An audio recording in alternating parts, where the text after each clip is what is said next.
Rekan-rekan mahasiswa, selanjutnya kita akan membahas tentang prinsip naskah video. Apa yang menjadi prinsip naskah video? Pertama adalah menjelaskan atau melengkapi gambar. Kedua, hindari naskah tanpa memikirkan gambar atau naskah ditempel gambar.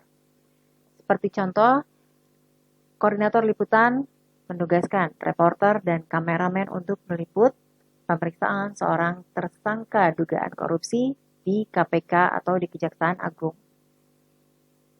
Dalam menuliskan naskah atau melaporkan naskah yang akan diberikan ke kantor, reporter harus menanyakan terlebih dahulu, gambar apa yang didapat oleh kameramen? Apakah kameramen mendapatkan gambar tersangka datang, siapa saja mendampinginya, dan apakah mengenakan borgol, baju orange, itu tentu akan menjadi hal menarik.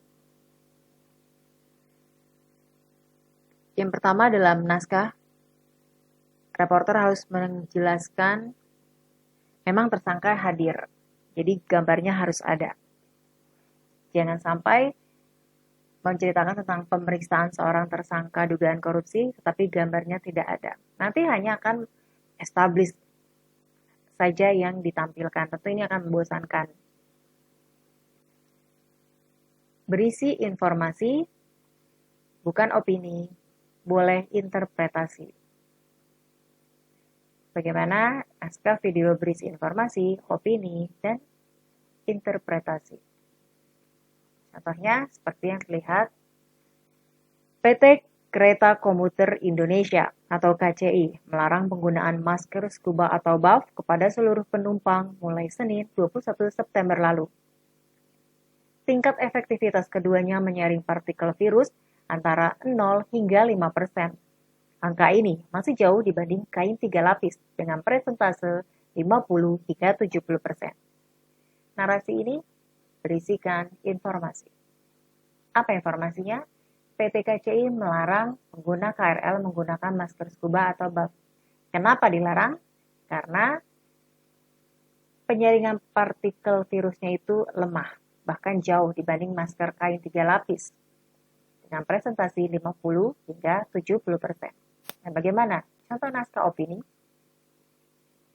Banyak penumpang kereta api yang menggunakan masker scuba atau buff karena motif lebih beragam dan harganya murah. Siapa yang bisa melihat harganya murah jika tidak ada informasinya perbandingan dengan harga masker lainnya? Bagaimana dengan interpretasi?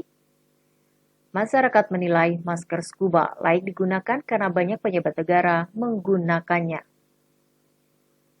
Dan berikut contoh lain yang bisa rekan-rekan mahasiswa lihat. Bagaimana contoh naskah opini, informasi, atau persepsi. Dan selanjutnya yang kita bahas adalah intro atau lead. Lead terdiri dari kalimat-kalimat pendek. Lead berfungsi menjual cerita dan menghadirkan presenter. Presenter membacakan lead sebagai pengantar sebuah berita. Lead jangan terlalu pendek dan tidak terlalu panjang. Ini untuk menghindari presenter terengah-engah di hadapan pemirsa jika lead-nya terlalu panjang dan terlalu ribet. Lead dijadikan cara menyebut peliput untuk menjelaskan berita yang sangat kuat, eksklusif, dan menarik. Seperti, berikut laporan Apri Dahliani dari lokasi ledakan. Selanjutnya adalah top line. Adalah kalimat pertama dari sebuah lead atau intro. Isinya adalah informasi paling penting atau dramatik dari berita. Berita running story, top line harus berisi informasi paling aktual dan merupakan angle suatu berita. Ingat, dalam menyampaikan berita informasi, follow up berita, sampaikan informasi terbaru.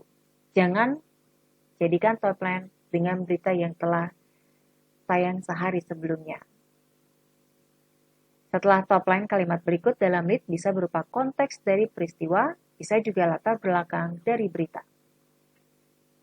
Contoh seperti yang terlihat di layar ini, 3 orang meninggal dan 6 penumpang luka-luka dalam kecelakaan di Tol Jagorawi, Bogor, Jawa Barat.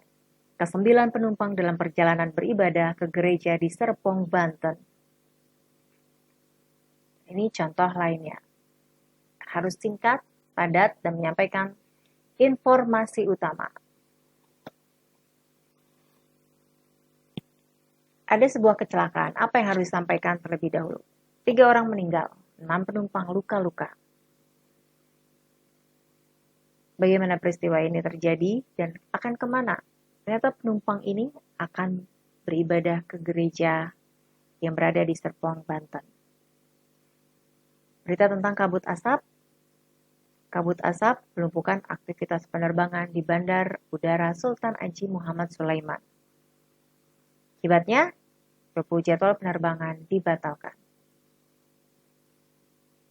Contoh selanjutnya, DPR mengesahkan 5 pimpinan KPK periode 2019-2023.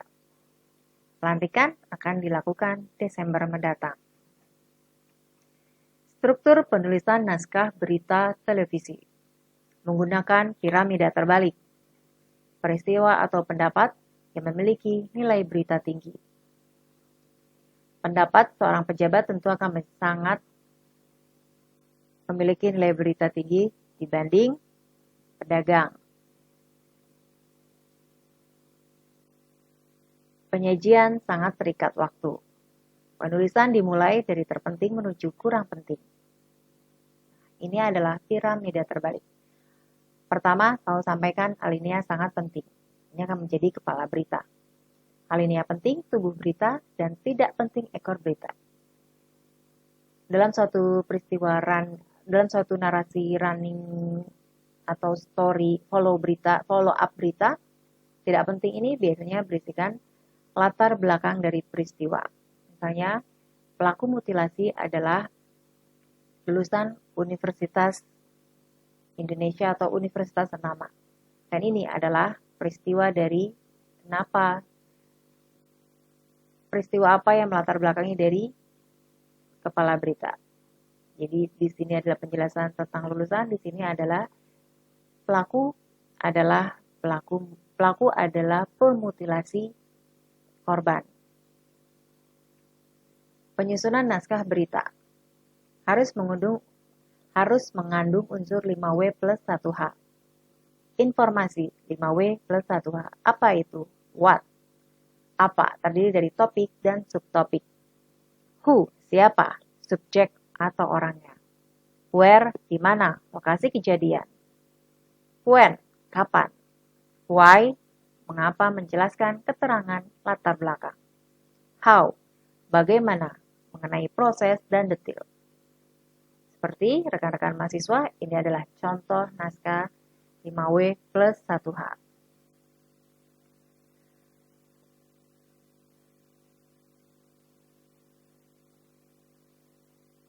Contoh kedua mengenai kabut asap di Kalimantan yang mengganggu sejumlah penerbangan.